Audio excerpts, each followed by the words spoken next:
Happy Pride, Mayhem fam. Let's celebrate in Disney World.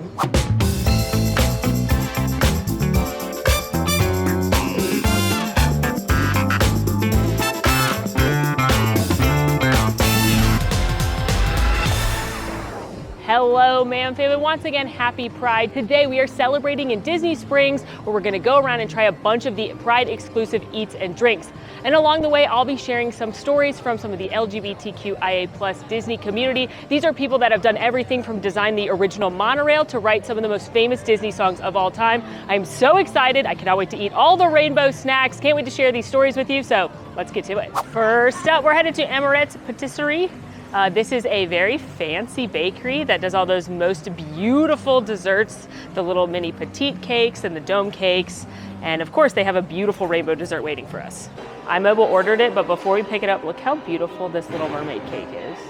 Stunning. Now, Emirates also does have a few savory options. They have a couple sandwiches, they have crepes, and then of course, again, they've got all those delectable, beautiful desserts. Sometimes they're a little bit too much for me. I'm more of a simple desserts girly, but this one is so cute, so perfect for what we're celebrating. Had to get it. I picked up my mobile ordered dessert, and I love that you can mobile order at Emirates because you can get it dine-in or to go, and if you ask for it to go, they pack it up all cute for you. So if you wanted some kind of treat to bring back to your room or you weren't gonna eat it all right then, I think it's cute that they make it all special. But this is the Pride Roulade. It is a green apple mousse roulade with buttercream and a Pride Mickey garnish, and isn't it beautiful? Like, it is so lovely with the rainbow, and I'm thinking because it's not a ton of different flavors, I'm really gonna like it. Oh my god, it's so beautiful. I don't even want to cut it, but I will because I'm hungry. That cut like butter. Cheers. Ooh, that green apple is so tasty. The cake itself is perfect texture, nice and moist, classic vanilla cake, and then you've got that little bit of buttercream on there, which is delicious buttercream, but the tartness from the green apple mousse, which isn't super moussey, like when I think chocolate mousse is when I think mousse, but it's pretty light and crisp. That is fantastic. Definitely a decadent, delicious dessert, but not too over the top and not too sweet because the apple.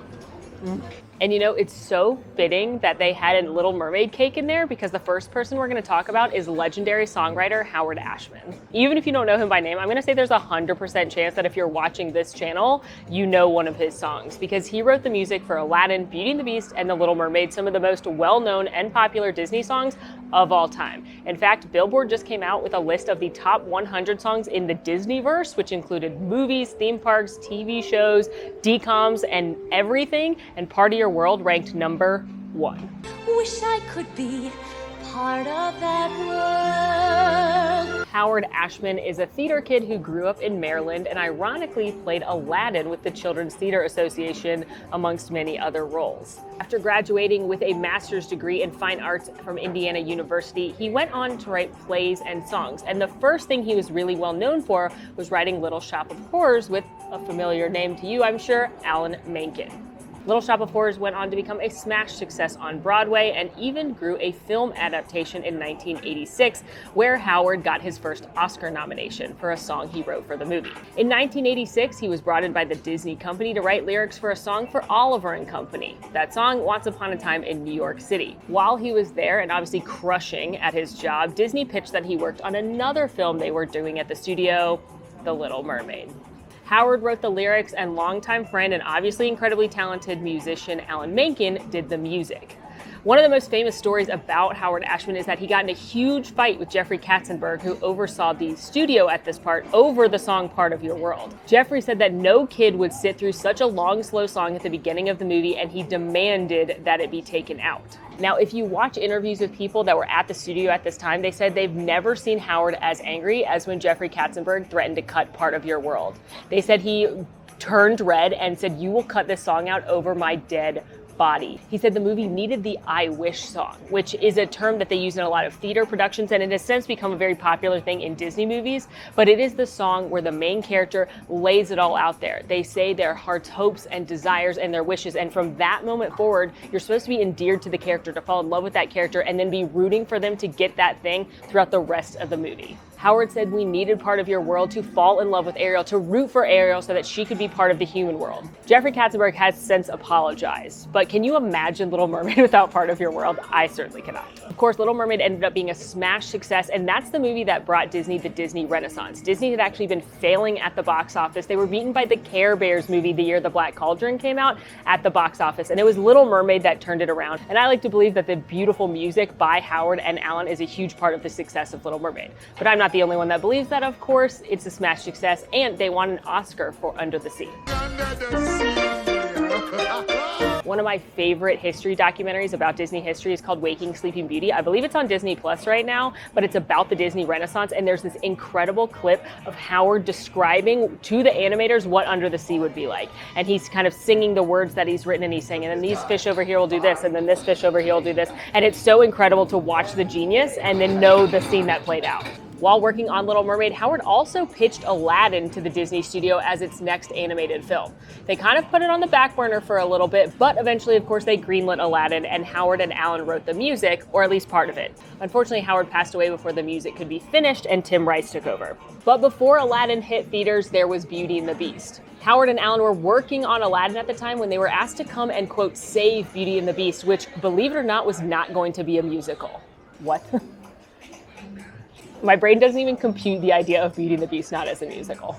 It's at this point that people started to notice Howard was not himself. He was making people come to his apartment in New York to work on the film as opposed to working in the studio. He couldn't travel as much, and he kept it very private, but unfortunately, he was HIV positive and was terminally ill with AIDS. But despite being incredibly ill, he finished all the lyrics from his literal deathbed. He passed away at the age of 40 just months before Beauty and the Beast came out. That wasn't the end of his Disney career, however, because he posthumously won Academy Awards for Best Song for the song Beauty and the Beast. Beauty and the Beast. And Friend Like Me from Aladdin. You ain't never had a friend like me. Not only that, but the dedication and credit of Beauty and the Beast reads, to our friend Howard, who gave a mermaid her voice and a beast his soul. We will be forever grateful. So to Howard Ashman, gone way too soon, the brilliant mind behind some of the most popular and well-known, well-loved songs anywhere in the world, this is for you. Also, if you want to know more about Howard Ashman, I cannot recommend the documentary Howard enough. It's on Disney Plus. It was actually saved when they were scrapping a bunch of things off Disney Plus because of the writer's strike. Check it out. It's absolutely beautiful. And I don't know about you, but I can't thank this man enough for some of the songs that have shaped my childhood.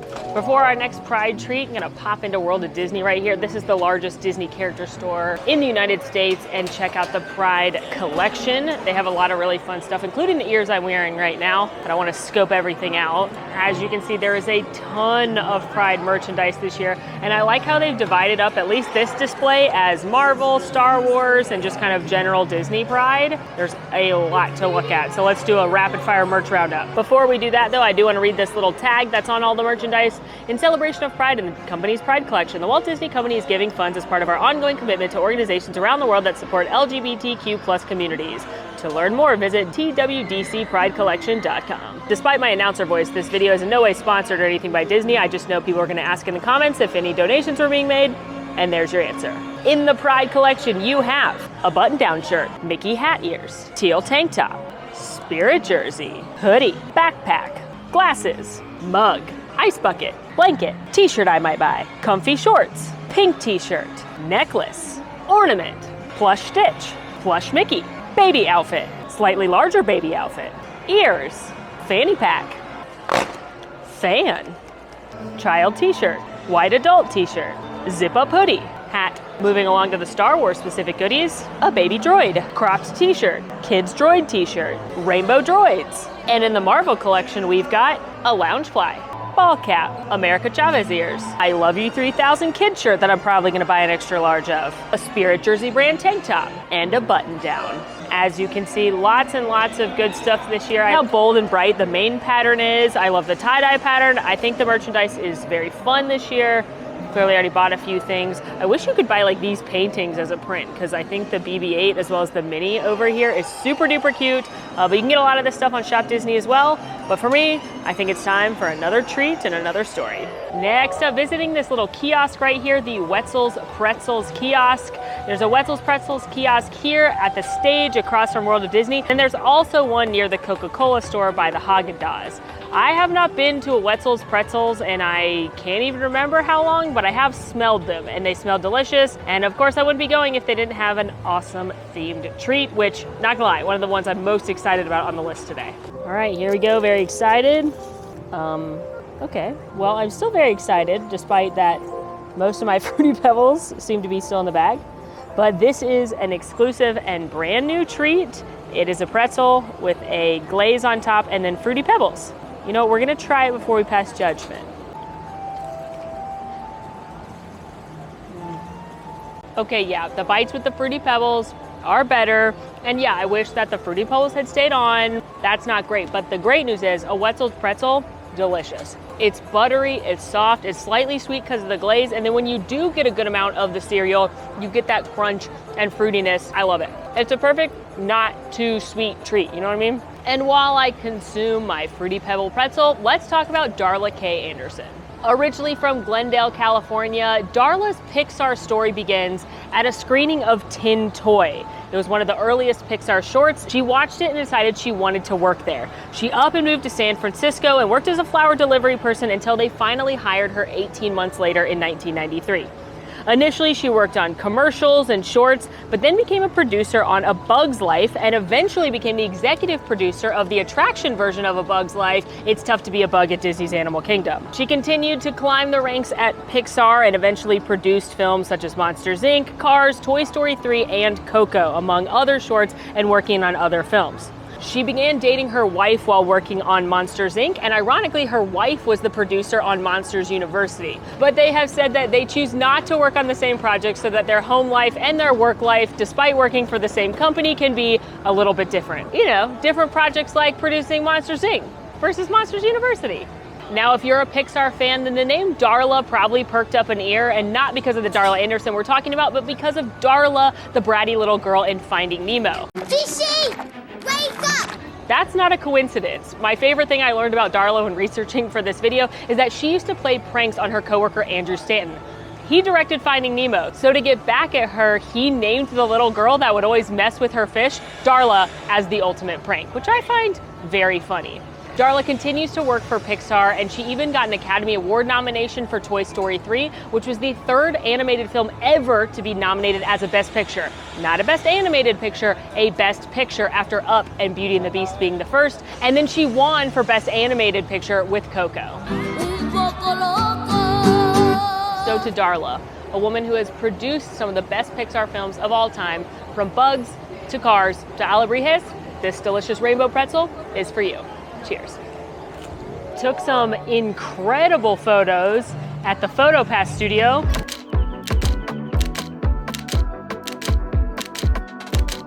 Those are included if you have Memory Maker and Annual Pass with photos. You can get those there and they are lovely. And headed all the way down to the west side where we're headed to get the Rainbow Donut at Everglades. No, we're not. I am not gonna get the donut. I'm gonna get something equally cute, but as someone who hates donuts, it'll taste 1,000 times better. However, that is a good one if you are looking for a fun pride treat and you like donuts. We are gonna get a drink at the Bamboo Bar here at Splitsville.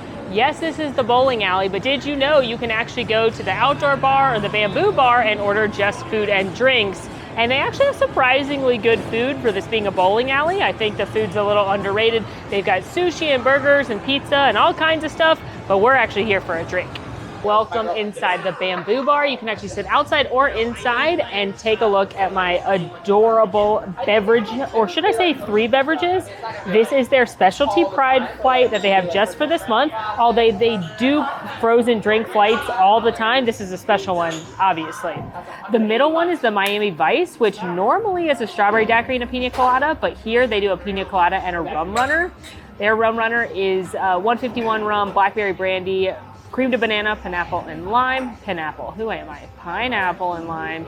Their pina colada is Dole pineapple, which is fun. Coco Lopez, Rum Haven coconut, and Marti Plata rum with dark aged rub. And then of course it's topped with some whipped cream and the cute little rainbow gummy. And then these two are actually the same, but designed differently to kind of make the flight look very cute. They are half a strawberry margarita, which is Jose Cuervo, triple sec fresh lime, strawberry puree, and then half the Big Wave Dave, which is vodka, grain alcohol, and raspberry. So these could be really sweet, but it feels like they're gonna be powerful as well. I normally don't do things that dye my mouth blue, and I normally don't do sweet drinks, especially not sweet frozen drinks, but for Pride Month, I will make the exception. You know what this tastes like? It tastes like those ice pops that you used to get as a kid that were like the tubes that you have to cut the top off. It tastes like if one of those had alcohol in it. Definitely stronger than a lot of frozen drinks, but definitely still very sickly fruit sweet. Mostly taste that artificial blue icy flavor. I don't really taste the strawberry yet, but maybe when it blends a little bit more, I will. Now I'm gonna try this Miami Vice. Ooh, I think this one's sweeter, but in a weird way.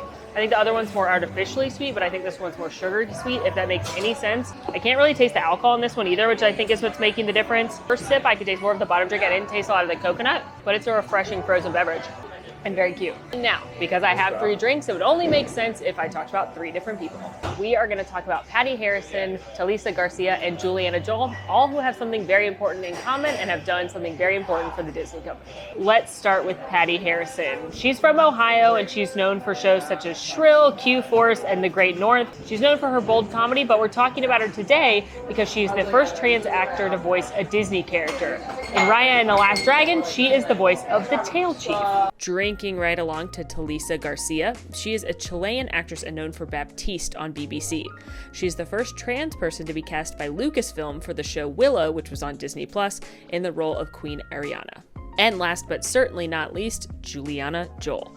She's Puerto Rican and the first trans character to appear on the Disney Channel, playing Nikki in Raven's Home, which was the reboot of That's So Raven on Disney Plus. Her role was only supposed to be 2 episodes, but she became such a fan favorite that they expanded it.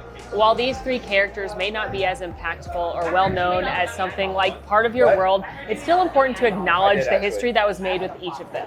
Representation is important, and I can't say it better than Juliana, who said, Nikki, her character, is just there to make you laugh. And I love that because we are just people. Trans people are just people. So to Juliana, Talsia, and Patty, cheers. This is for you. 24 each. You know, it really works that these ones are pink and blue, huh? Back in the landing, jamming out to the Bettys, who are playing some tunes, and headed into Vivoli Gelato. This is a gelato shop that I feel like often goes unnoticed because of places like Salt and Straw. But this is a gelato shop that they have very few of in the world. The other ones are actually in Italy. So if you want authentic Italian gelato, you can get it here. But they have lots of other treats as well, including what we're about to eat, this beautiful meringue. Back outside so I can listen to the Bettys because they are crushing. But look how cute my little meringue is. They said they changed the color profile throughout the season. So of course this is the Pride one, but it's a full rainbow. Super cute, and you'll never guess how much this costs. Guess how much this was. Ready? It was $1.50. It's the last time you got anything at Disney World for $1.50. Yes, it's a small cookie, but still, I'm pretty impressed. Meringues are a French dessert originally. They're primarily made of egg whites and sugar. Cheers. That's so good. The best way I can describe it is if you've ever had cereal marshmallows. Like if you had Lucky Charms, you know what this tastes like. Crunchy on the outside, soft on the inside, delicious. Look how beautiful this is. Like all the desserts today have been beautiful so far, but look at how really pretty that one is. Moved somewhere a little quieter to enjoy the rest of my treat, although they were crushing. But we gotta talk about Andres Deja. And even if you don't know that name, I assure you, you know his characters because he is one of the most important animators in recent history. Andres Deja is Polish and he moved to the United States in the late 50s, but he is quoted as saying that as a kid he saw The Jungle Book and it inspired him to become an animator. He was hired by Disney in 1980 and mentored by Eric Larson, one of the original 9 Old Men, one of Walt's original animators. The first film Andreas worked on was The Black Cauldron. And would you believe that his cubicle mate at the Disney Animation Studios was Tim Burton? Yes, that Tim Burton.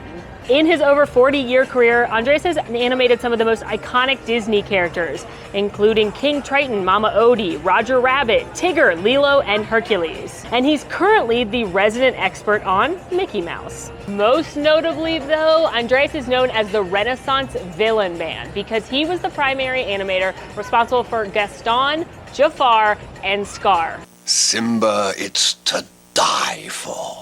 And he said he put his own personality into each of those villains, and he had a ton of fun animating them. Andreas was named a Disney legend in 2015, and I love his story because he has said that as a little kid, he used to get laughed at because he would tell people his dream was to move to America, and wouldn't it be nice to work for Walt Disney and become an animator?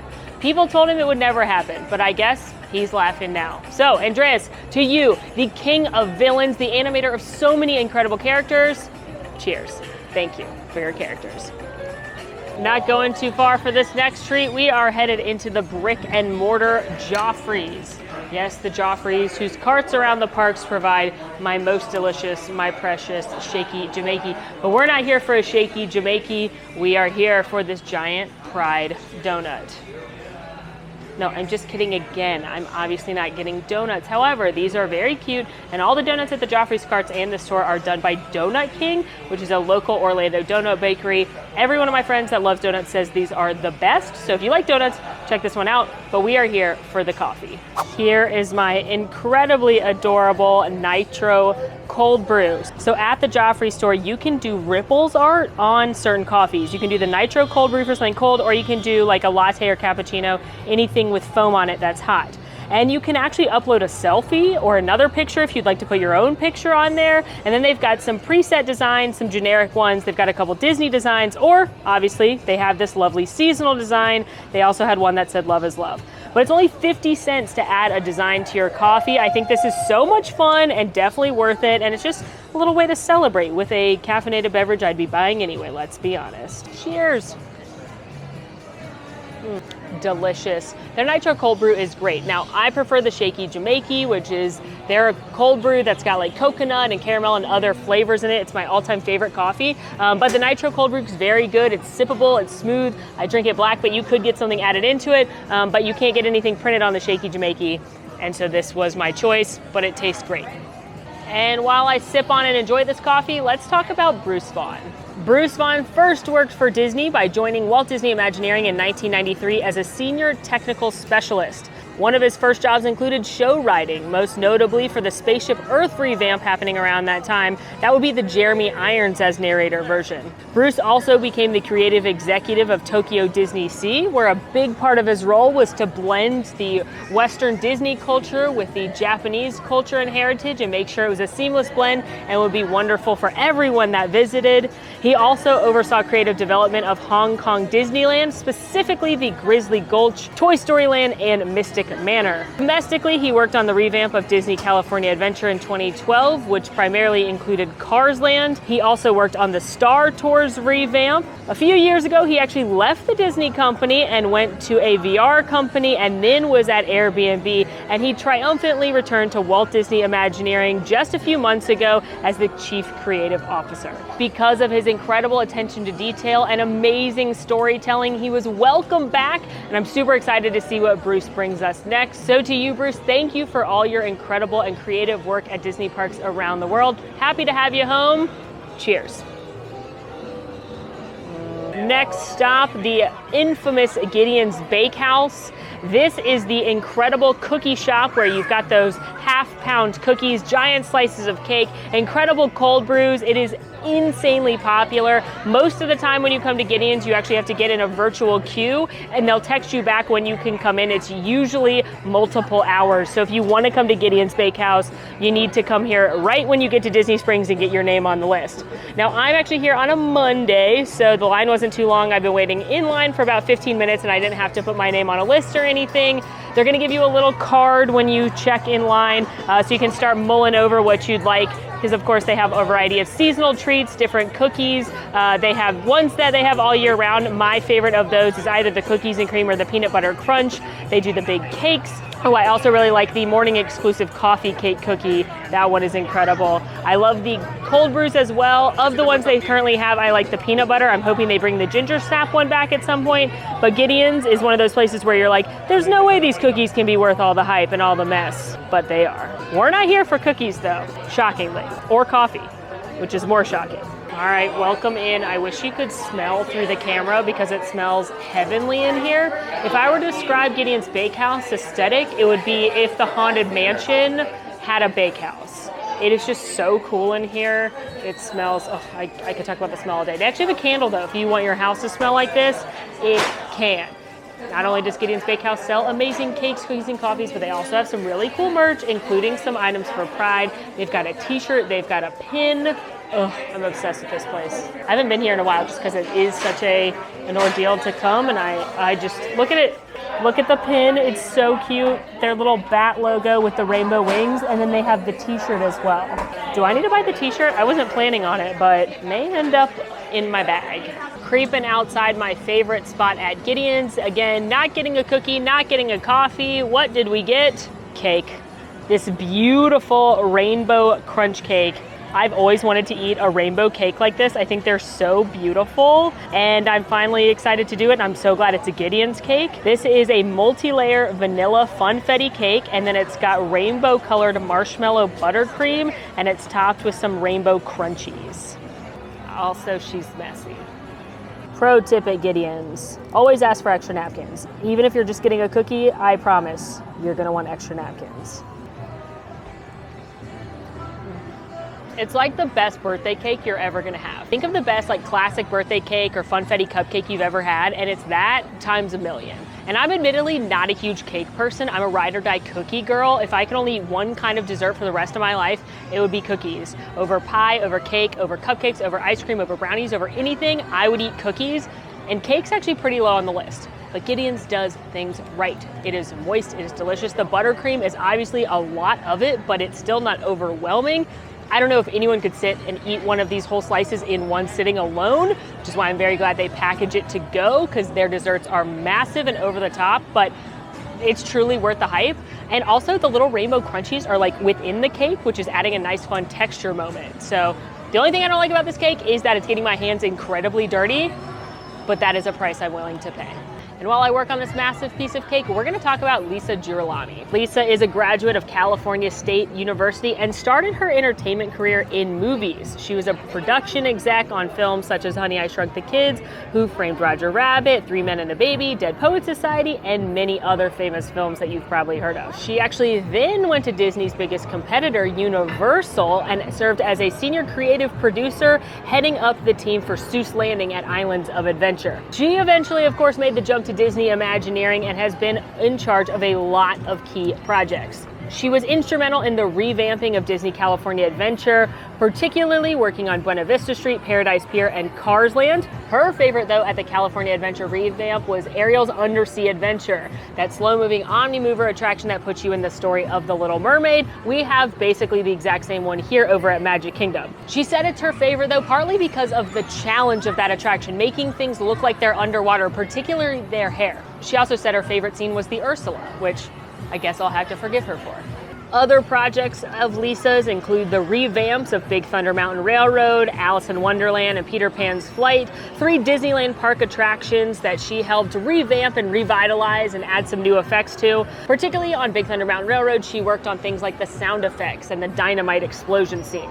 She also worked on the Tower of Terror here in Disney's Hollywood Studios, specifically on the pre-show, in which she and fellow Imagineers had to watch every single episode of The Twilight Zone multiple times and take clips of Rod Serling doing the introduction that they could then match to a recording done by Mark Silverman, an actor hand-chosen by Rod Serling's widow to record the pre-show because he sounded most like her husband. You're moving into a land of both shadow and sun. Lisa is also the creative director and executive producer in Pandora. She oversaw the entire land and referred to herself as the mom of the team. She said that amazing Shaman of Song animatronic at Navi River Journey was absolutely the hardest part. And through it all, despite this amazing resume, working on places like Cars Land, Buena Vista Street, Big Thunder Mountain Railroad, Tower of Terror, Pandora, she has said that her favorite attraction of all that she worked on was Ariel's Undersea Adventure. Really, Lisa?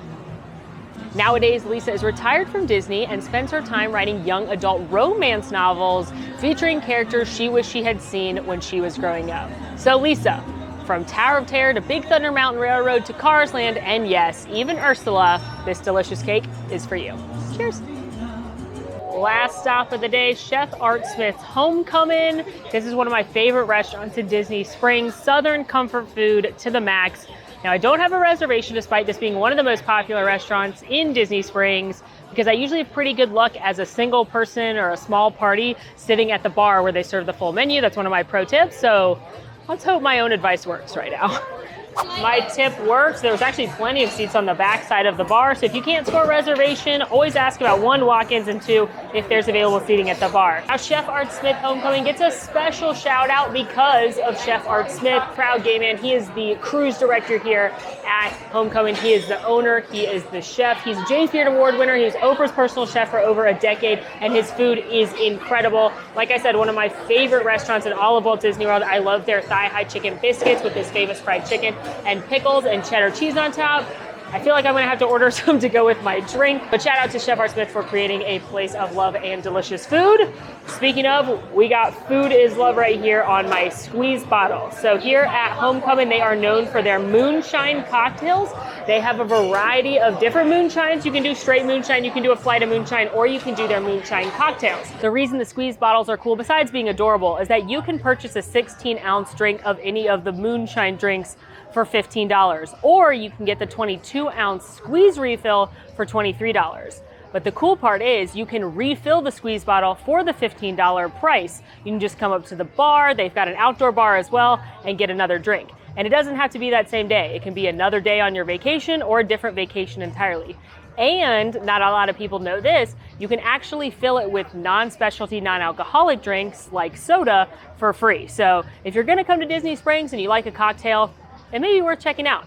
Now, I have had all of them at some point or another. They are a little sweet for my taste. My favorite one, I would say, is the strawberry lemonade, which is strawberry moonshine, fresh strawberries, lemonade, and puree. But I told the bartender that I didn't want a sweet drink, and he suggested I do what they lovingly call the gray Nissan. And it's gray because they mix the pink strawberry lemonade and the blue hooch, which is blue flame moonshine, lemon-infused moonshine, blue curacao, simple syrup, lemon juice, and Sprite. It's the strongest one. But together, he said it's not super duper sweet and a little tart and refreshing. So we're giving that a whirl. And you know what? The blue and pink combo works yet again. Cheers. Woo! That is the strongest shine on tap. Can definitely taste the alcohol, and I'm very pleasantly surprised that it is in fact not too sweet. This is about the sweetest drink that I can enjoy, but it's definitely more tart because of that lemon, because of the strawberry, not really tasting the blue curacao, definitely tasting the alcohol. It's got that little kind of burn on the back end. But I do think I would refill with this because it does cut how sweet some of these drinks can be. If you don't mind a sweeter drink, I really like the strawberry lemonade in small doses and the sweet tea shine. You're at a Southern restaurant after all, why not have a little sweet tea? And while sipping on this delicious cocktail in this adorable bottle, we're gonna talk about one of the OG Imagineers, Bob Gerr. Bob Gerr was fascinated with vehicles for as long as he can remember. As a kid, he was known for covering his desk and school papers with doodles of cars, trains, and other vehicles. He would even sneak into the Glendale airport to sit in the cockpits of the airplanes. Eventually, he went to the Art Center College of Design in Los Angeles on a General Motors scholarship, and after graduation went to work for Ford. But he started an outside personal consulting business, and that's when Disney hired him at just 22 years old. They hired him to work on a little project, Disneyland, and they needed his help with Autopia. Autopia was an opening day attraction, and it's still there today. It's Disneyland's version of the Tomorrowland Speedway, but per usual, it's much better than ours. He worked at Disney for almost 40 years and designed over 100 different vehicles, from those Autopia cars to the Main Street vehicles to the Matterhorn bobsleds, where he had to teach himself trigonometry because it was a first of its kind steel roller coaster, and they had to figure out how to fight gravity and get those bobsleds going up into the mountain. He also worked on the Ford Magic Skyway for the 64-65 New York's World's Fair. This was the predecessor to the famous Omnimover attractions.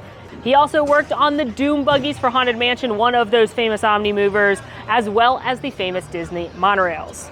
When not working on vehicles, he would also help with mechanics and animatronics such as Lincoln from Great Moments with Mr. Lincoln. Eventually in 1981, he opened his own business, Gerr Design Inc., where he worked on non-Disney theme park attractions such as designing King Kong, the giant animatronic for Confrontation at Universal Studios. And really cool, he even consulted on 1993's hit Jurassic Park, working with Stan Winston's team on the famous practical giant puppet Tyrannosaurus Rex.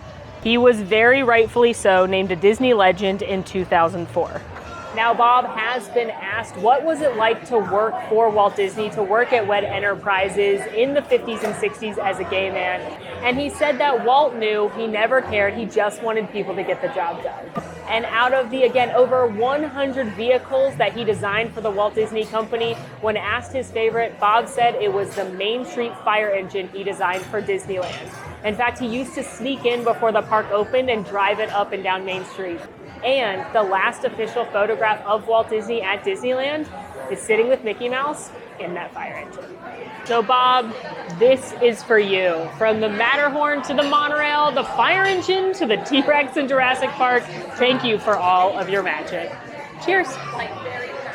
Well, friends, that is a wrap on our Pride video. I had so much fun eating and drinking around Disney Springs. I haven't been to Disney Springs in a while for a foodie video, so I had a great time trying some rainbow treats and sharing the stories of some LGBTQIA+ Imagineers, designers, creatives, animators, and more. Plus, I'm walking home with an awesome t-shirt, some cake, and dinner from Homecomin for Alan and I, because if you're gonna go to Homecomin, you gotta get dinner. But don't leave yet. Before I let you go, I wanted to share that Mammoth Club will be donating $500 to the Trevor Project. This is a nonprofit organization that works with LGBTQIA+ youth. These kids are over 4 times more likely to commit suicide than their peers, so the Trevor Project provides crisis counseling, education, a social network for people to join, and works on advocacy.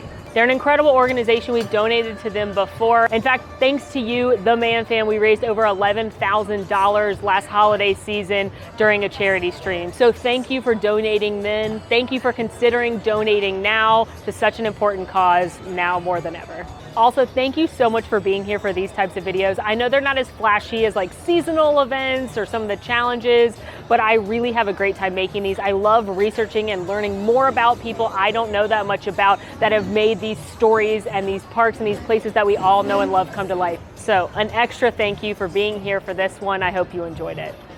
In the meantime, friends, make sure to rate, review, subscribe to our channel, follow us on social media, come hang out with us in Discord. That's where the conversation's happening with the Man Fam. And until next time, friends, I'm Molly, and it has been so magical. Bye. Happy Pride.